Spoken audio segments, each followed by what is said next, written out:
सचिन पायलट को लेकर एक बार फिर मंत्री राजेंद्र सिंह गोड्डा ने बड़ा बयान दिया है। उन्होंने कहा कि अभिमन्यु की तरह सचिन पायलट को चारों तरफ से घेरा गया। साथ ही मंत्री राजेंद्र सिंह गोड्डा ने कहा कि पायलट की इमेज खराब करने के लिए एक बड़ा षड्यंत्र रचा गया है। क्या कुछ कहा मंत्री राजेंद्र सिंह गोड्डा ने, सुनिए। अभी आपका प्रहलाद जी हमारे मास्टर कलाकार आए हुए हैं, इनकी पूरी टीम है। इनका बहुत शानदार कार्यक्रम चल रहा है, बहुत लोकप्रिय है हमारे आसपास के गांव में, पूरे क्षेत्र में। और आपके बीच में ज्यादा समय नहीं लेना चाह रहा, लेकिन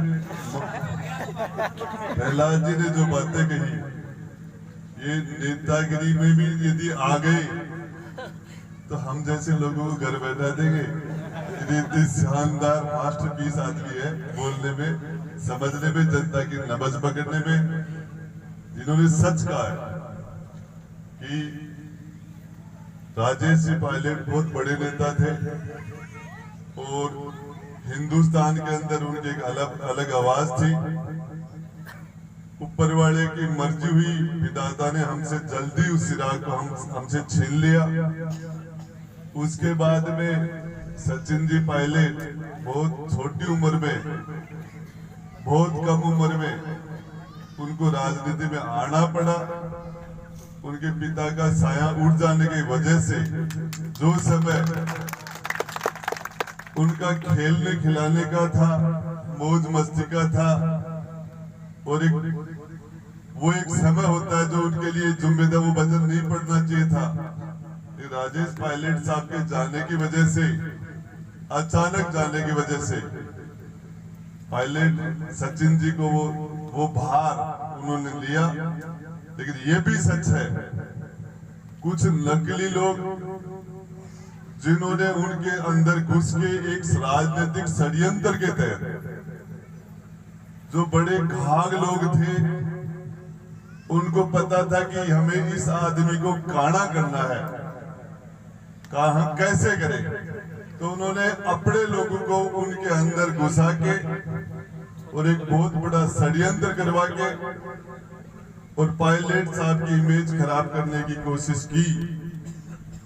और उसमें वो काफी हद तक सफल भी हुए। तो 2018 का जो चुनाव था, जिन लोगों को लाइन में खड़े होके और पायलट साहब ने टिकट दिया, समाज के और पायलट साहब के 36 कौम में उनके जो समर्थकों ने पायलट साहब के नाम से उनको टिकट मिला, उनके नाम से वो चुनाव जीत के आए। और उनके बाद में उन लोगों ने पायलट साहब के साथ जिस तरीके से छल किया, और एक कम उम्र होने की वजह से, खुद के अंदर बेईमानी नहीं होने की वजह से, खुद के अंदर कपट नहीं होने की वजह से, उन लोग सामने वालों का कपट वो नहीं समझ पाए। मैंने तो 1-2 बार पहले पायलट साहब को कहा था, आपके साथ ये जो लोग हैं, ये छल कर रहे हैं, कपटी लोग हैं, आप ध्यान रखना। लेकिन वो समय था, नई बात सामने आई, फिर जो हुआ, जो होना था हुआ। लेकिन सबसे बड़ी बात है कि जब कहीं भी आके हमारे सामने गलत बात हो और झूठ और छल किया जाए, तो उसमें हमारा धर्म है। जनता ने हमें चुनाव जिताया है, जनता ने हमें वहां भेजा है। और जब 2 तरह की बातें की गई, उन्होंने जिस तरीके से, जिस तरह की भाषा का प्रयोग करके और सारे लोगों ने उनको टारगेट बनाया,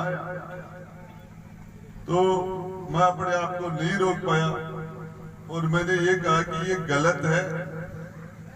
उन लोगों में जो 5 को आप मंत्री बना चुके, आपकी सरकार के अंदर 5 मंत्री हैं, अब आप लोग उनको जिस तरह की भाषा का प्रयोग कर रहे हो, तो मैं तो ये समझता हूं, जो लोग पायलट साहब के साथ दिल्ली गए, उनको दिल्ली तक ले जाके छोड़ के आके इस खेमे में वापस घुस गए। मैंने कहा मेरी नजर के अंदर कपट तो वो लोग कर रहे हैं, और उनको यदि वो 5 लोग मंत्री रह सकते हैं तो सचिन जी मुख्यमंत्री क्यों नहीं हो सकते? ये दोगला नियम ये नहीं चलेगा।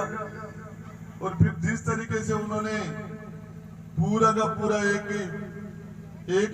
व्यक्ति दी, सरकार के मुख्य पोस्ट पर जो लोग बैठे थे, मैं तो पायलट साहब को धन्यवाद देता हूं। इतनी बात सुनने के बाद भी, इतनी गालियां सुनने के बाद भी उस आदमी ने अपना धैर्य नहीं खोया, अपनी बर्दाश्त रखी और उस बात को पी गया वो आदमी। और मैं बताना चाह रहा हूं, उसके बाद में जिस तरह का बहुत बड़ा षड्यंत्र था, उस षड्यंत्र के तहत उन लोगों ने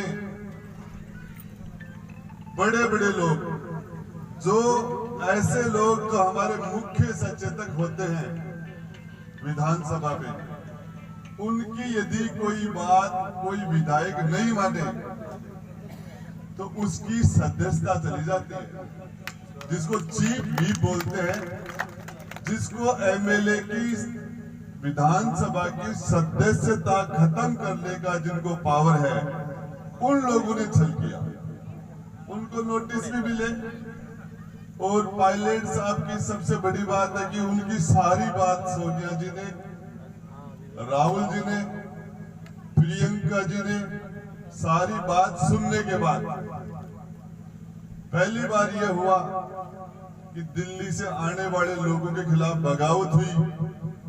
और वो तो पायलट साहब ने की, वो तो कह बता रहे बगावत, और ये यहाँ जो कर रहे हैं बोले ये बगावत नहीं है, ये वफादारी है, वो गद्दारी है। मैंने कहा ये क्या है? तो मैं मेरे से नहीं रुका गया और मैं वहां गया और मैं उस कैंप के सामने जाके खड़ा हुआ। जो लोग कह रहे थे खून की नदियां बहा देंगे, सड़कें लाल कर देंगे खून की, ये ऐसी बातें जो बोल रहे थे, तो मैं उनको जानता हूं। जब हम पढ़ते थे जब से जानता हूं, नदियां बहाने वालों को भी जानता हूं, उनका टोल भी जानता हूं। मैंने तो कोई राजनीतिक दृष्टि से नहीं, एक आदमी को चारों तरफ से अभिमन्यु को, जैसे महाभारत के युद्ध में चारों तरफ से अभिमन्यु को सारे महारथियों ने घेर लिया था और छल कर